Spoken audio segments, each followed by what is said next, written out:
Hello everyone, welcome to Happy New Kids Learning. Today we'll be seeing a speech on Independence Day for Nursery, L.K.G and U.K.G kids. Good morning everyone. Today is 15th of August.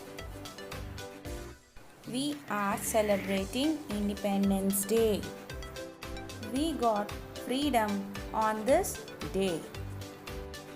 We hoist the national flag on this day. The Prime Minister of India hoists the national flag at Red Fort in Delhi. We dress up like freedom fighters.